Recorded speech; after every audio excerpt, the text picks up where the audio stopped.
ہمارے چینل میں خوش آمدید۔ چلیں شروع کرتے ہیں آج کی کہانی۔ میں آسمان پر چھائے کالے بادلوں کی طرف دیکھ رہی تھی جن کے سائے کے نیچے میری قسمت کا فیصلہ ہونے جا رہا تھا، اور یہ فیصلہ اس وجہ سے ہو رہا تھا کیونکہ میرے والدین کے انتقال کے بعد میرا اکیلا رہنا میرے رشتہ داروں کو پسند نہیں آ رہا تھا۔ اس لیے انہوں نے فیصلہ کیا کہ کوئی ایک رشتہ دار مجھے اپنے گھر لے جائے، اور سب کے درمیان بحث چھڑی ہوئی تھی۔ ہر کوئی اپنے مسئلے مسائل ایک دوسرے کے سامنے رکھ رہا تھا۔ مجھے اس طرح لگ رہا تھا جیسے کوئی بھی مجھے اپنے ساتھ لے جانا نہیں چاہتا، مگر بڑھا چڑھا کر ایک دوسرے کو احساس دلوانے کی کوشش کر رہے ہیں۔ میں سب رشتہ داروں کے درمیان بت بنی بیٹھی اپنی قسمت کے فیصلے کو سننے کے لیے تیار تھی، اور میں آسمان میں چھائے کالے بادلوں کی سیاہی کی جانب دیکھ کر اپنی قسمت کی کالی سیاہی کو ایک جیسا محسوس کر رہی تھی۔ اچانک سے مجھے میری پھپھو حمیدہ کی آواز سنائی تھی، جو کہ میرے ابا سے بہت پیار کرتی تھی، اور مجھے بھی اس سے بہت لگاؤ تھا۔ وہ ہر وقت میرا خیال رکھا کرتی۔ جب میرے والدین کا ایکسیڈنٹ ہو گیا تو اس نے میرا بہت خیال رکھا تھا، مگر اچانک سے وہ کہاں غائب ہو گئی تھیں۔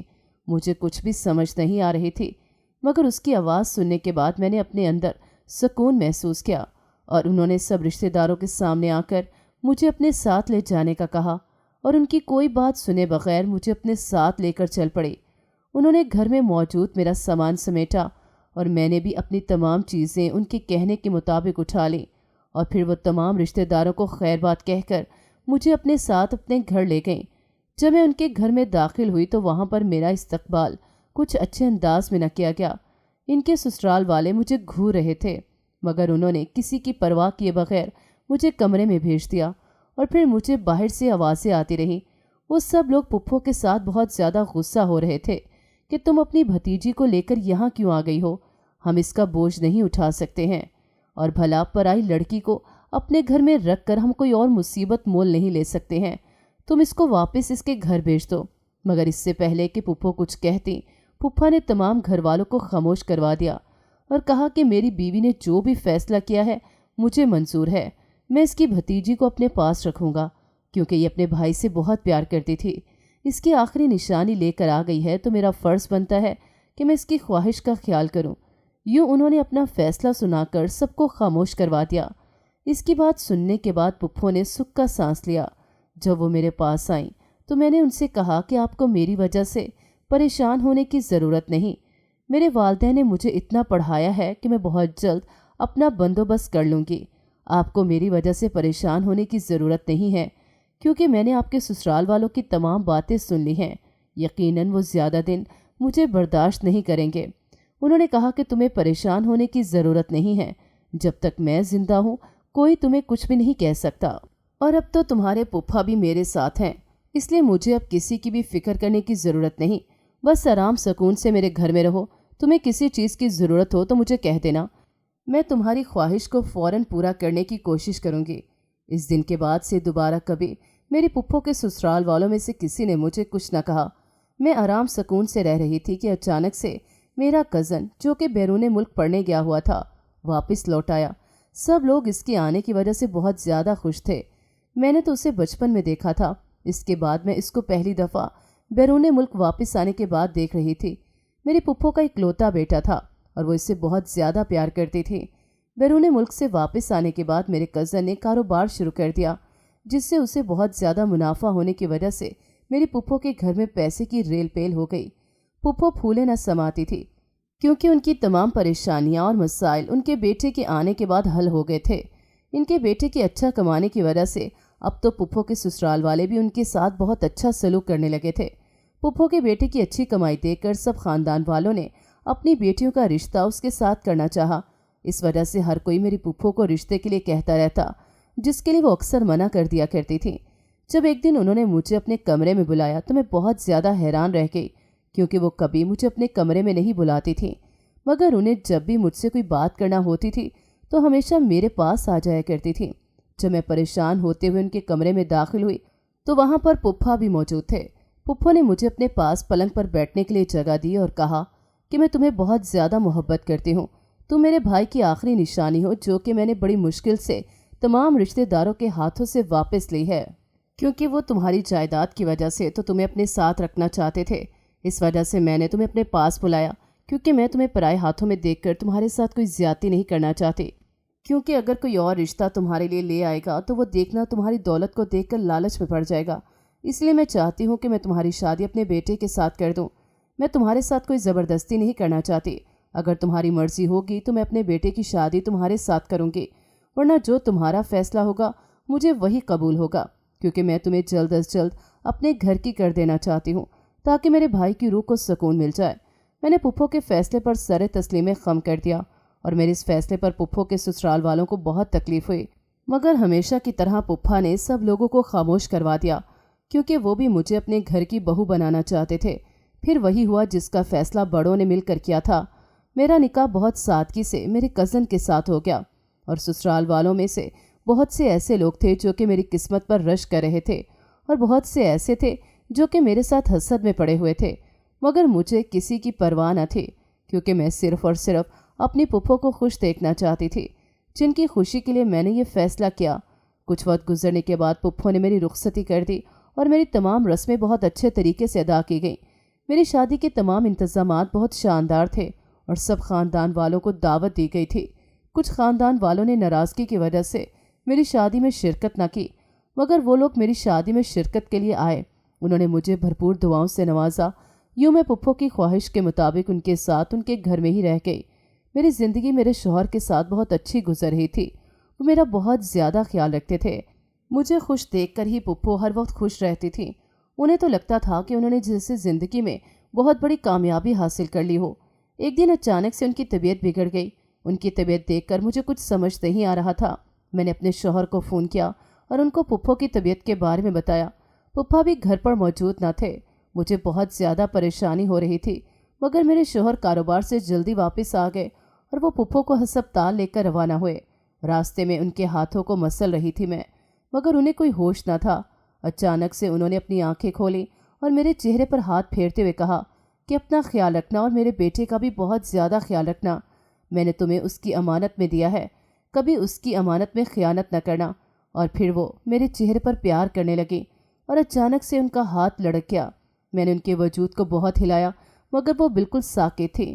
میرا شوہر مسلسل ڈرائیونگ کر رہا تھا، مگر ہسپتال آنے کا نام نہیں لے رہا تھا کہ اچانک سے انہوں نے ایک ہسپتال کے سامنے بریک لگائی اور وہاں سے ڈاکٹر کو بلا کر لے آئے۔ انہوں نے جب معائنہ کیا تو انہوں نے بتایا کہ تھوڑی دیر پہلے ان کا انتقال ہو چکا ہے۔ ڈاکٹر کی بات سننے کے بعد مجھے کوئی ہوش نہ رہا، اور میں ان کو مسلسل ہلانے لگی، کیونکہ مجھے ان کی بات پر یقین نہیں آ رہا تھا۔ مجھے ایسے محسوس ہو رہا تھا میرے بلانے پر پھپھو میری بات کا جواب دیں گی، مگر یہ سب میری خام خیالی تھی۔ جب ہم دونوں پھپھو کے مردہ وجود کو لے کر گھر میں داخل ہوئے تو ایک کوہرام مچ گیا۔ سب لوگ ہمارے گھر پر جمع ہو گئے۔ مجھے تو کسی چیز کا کوئی ہوش نہ رہا۔ میں تو بس پھپھو کے مردہ وجود کی جانب دیکھتی جا رہی تھی، کیونکہ میں ایک اور شفیق رشتے کو کھونے والی تھی، کیونکہ اپنے والدین کی وفات کے بعد میں نے پھپھو کو ہی اپنا سب کچھ سمجھا تھا، اور وہ بھی مجھے اس دنیا میں اکیلا چھوڑ کر جا رہی تھی۔ مگر وقت کا کام ہے گزرنا، وہ کسی کے لیے بھی نہیں رکتا۔ اس طرح میرا وقت بھی چلتا رہا، اور پھر مجھے میرے رب کی جانب سے خوشخبری ملی۔ میں ماں بننے والی تھی۔ یہ خوشخبری میرے لیے کسی نعمت سے کم نہ تھی، اور ماں بننے کی خوشی میں پھپھو کے غم کو بھی بھولتی جا رہی تھی۔ میرا شوہر تو میرا بہت زیادہ خیال رکھتا تھا، اور میرے سسر تو ہم دونوں کو خوش دیکھ کر ہی زندہ تھے۔ بس وہ ہم دونوں کو خوش دیکھنا چاہتے تھے۔